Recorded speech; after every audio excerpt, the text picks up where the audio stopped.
Hey, beautiful soul. So the format of my podcast has changed. So I used to just be in my pajamas with my headphones and my phone, just recording what was on my heart.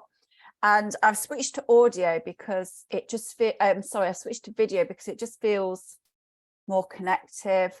It feels more open. And yeah, the only thing is, like, sometimes you'll get me looking a mess because what happens is I just need to get the download. So something will trigger me.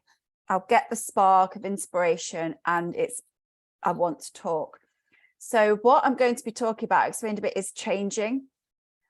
I've had a lot of readings, a lot of coaching sessions. I've looked at my chart in such depth.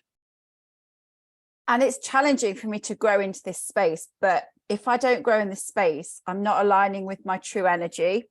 And I'm not doing what I'm here to do. So part of my reason for being is that I'm a truth speaker. So what is a truth speaker? I know that there is no truth. Literally, there is my truth, your truth, polarity, this, that, right, wrong, black, white. And there's a space in between. The space in between is what I am interested in. That's the space that we have vibrating between ourselves, the mystery, where the void is, the unknown, where the momentary truth is. Because our truth changes in each moment. What I feel that I'm here as a truth speaker is that I'm seeing all this. I've always done it. Not to be argumentative, I have been called argumentative, stubborn. It's just my brain sees things differently. And so a lot of things I see and I'm like, no. And it's really strong. It's like, I need to get this out in the world. But quite often I feel that might upset people. That's a bit controversial. But what I've realized I'm here for, and I have the gator shock as well, is that here to kind of shake things up a bit. And when I do these posts, I'm not saying you're wrong, because I sincerely don't think that I'm right, you're wrong. We both have our own lens of perception and how we see the world. What I'm here for, to share my truth, how I see things, my experience of life, because I have a defined ajna to my throat that's defined. My role is to get these downloads, my truth, and speak it. Not to say I'm right, just to say, have you ever thought about this? Because as I listen to other people's truths, they set me free. A different point of view is like, oh, that's interesting. If I saw it this way, I'd get freedom.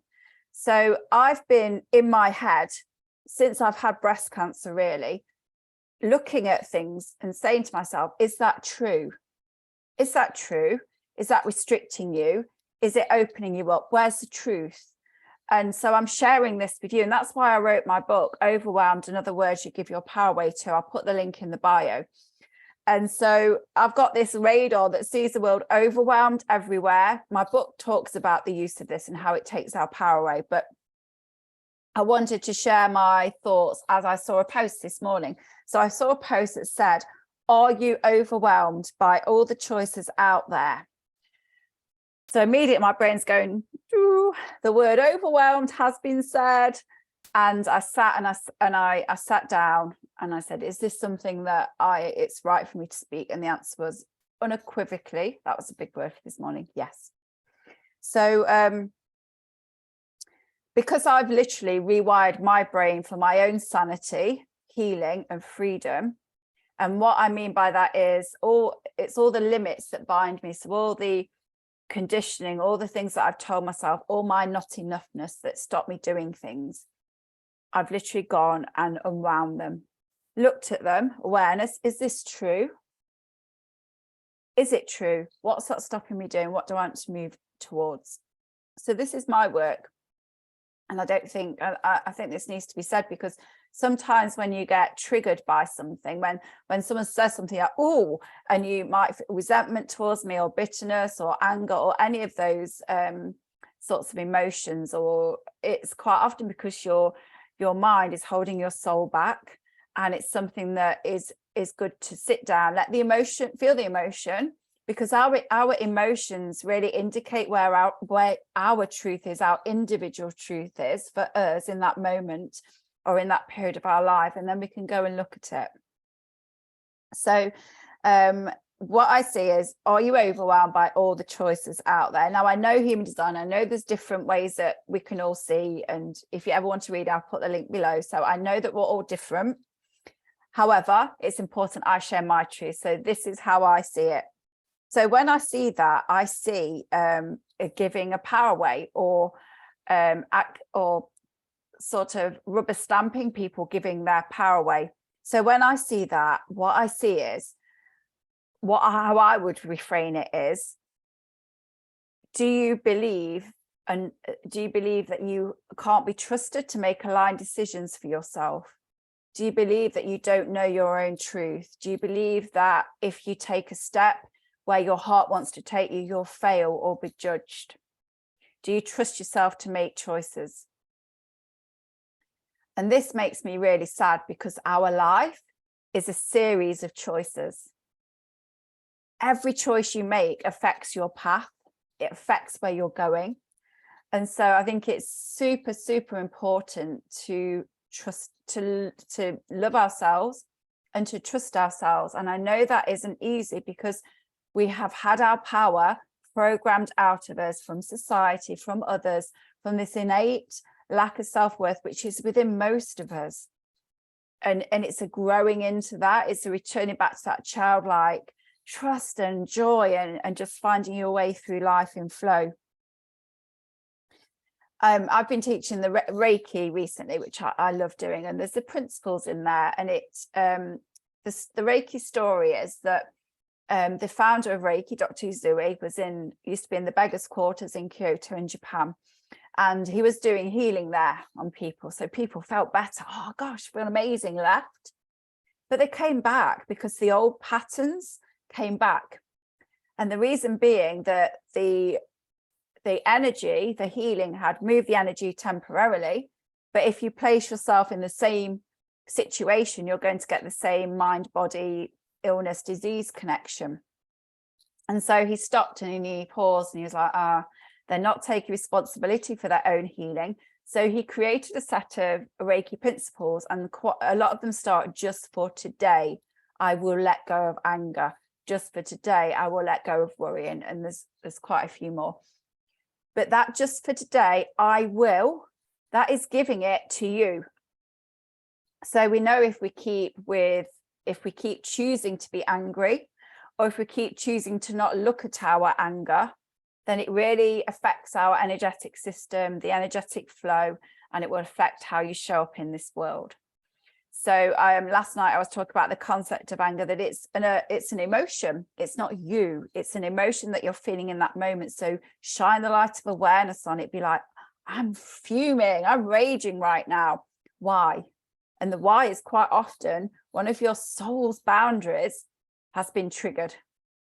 So I say your soul's boundary because we're programmed to do everything we can for everyone, to say yes. And really your soul's like, that's not a line, that's taking me away from my path. That's not what I want to do. Your heart, it's not what I want to do. And so it triggers, and you feel this anger or frustration or bitterness because you're just doing things that aren't aligned to you.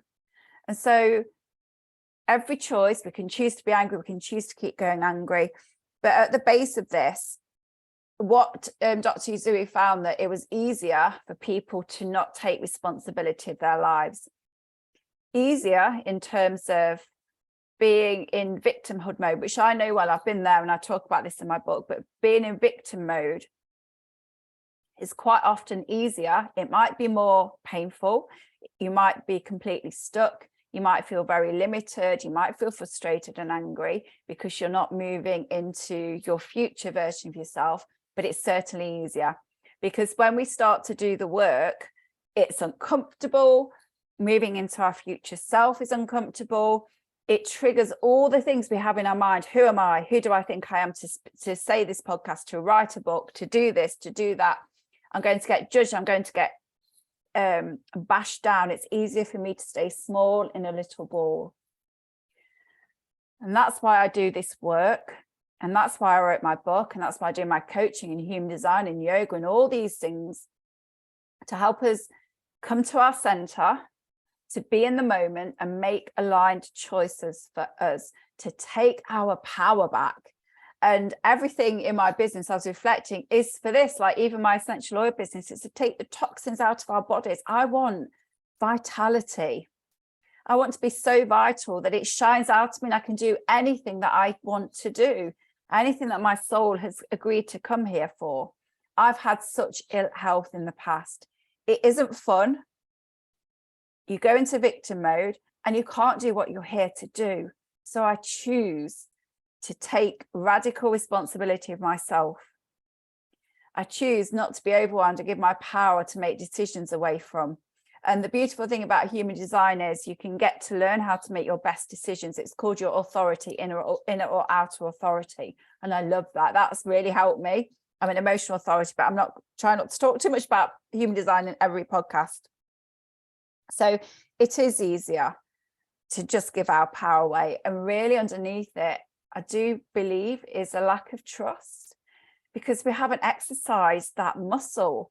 Or when we do make a choice, we get criticized instead of people accepting us where we are, or we make a choice and it doesn't go so well. And instead of thinking, well, that was interesting, what have I learned from that?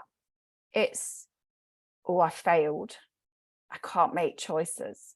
And really, that's not true. We're here to learn, to touch life, to get feedback from life around us so we can make choices. Every experiment has probably started with failure. Our life, I see it as a practice. It's a beautiful, beautiful practice. And we don't know it all. And we're not here to know it all. We have to try things. So to do that, you have to trust yourself to make decisions and be like, might go well, might not. Let's see. Let's be curious. Let's be like very childlike and just try and experiment and play and see how it goes. Obviously, bigger decisions need to probably have a bit more, and maybe you might need to talk to somebody to brainstorm and find your own truth. There's real power in talking to people. That's why I love being coached and coaching. This has gone way off to where I wanted it to go, but I love how I just riffed, and this is a form of channeling. I just see where we go, what comes into my consciousness. So this is an invitation to invite you to start to take radical responsibility for yourself, to raise your vibrational energy so that you can do what you're here to do. Because believe me, if you're watching this, it's for a reason. It's because you have something to do in your life. And this doesn't mean that you have to do a wild career move. It can be that you do that hobby or that dance class that you wanted to do forever, and you demonstrate to everyone around you that movement is fun, that movement helps you come to your power. And then when you're in your power, everything around you changes. We're not all here to be a public speaker or form a internationally renowned global company. When we're here to be us in our fullest expression, making our own choices, trust and love ourselves. And then when we do, we can trust and love everyone around us. So all that this is my head. Welcome to a defined ajna with an open head center. This is my head. And I've got tools to cope with this, but that's probably another podcast. So yeah, just to really, I think, express how I can help you as well. So I'm going to put the link to the Enchanted. I do a lot of shamanic work. I have a membership Unbound where we do this work, tapping, guided meditations, inquiry, working with cycles. It's just beautiful. And essential oils, I have an essential oil community, and I have spaces to mentor all my customers. So everything I do in my life and everything I shine now is to take radical responsibility so you can step into your uniqueness and do what you're here to do. My expression of that changes, but words are powerful. Words have magic. Words set your intention.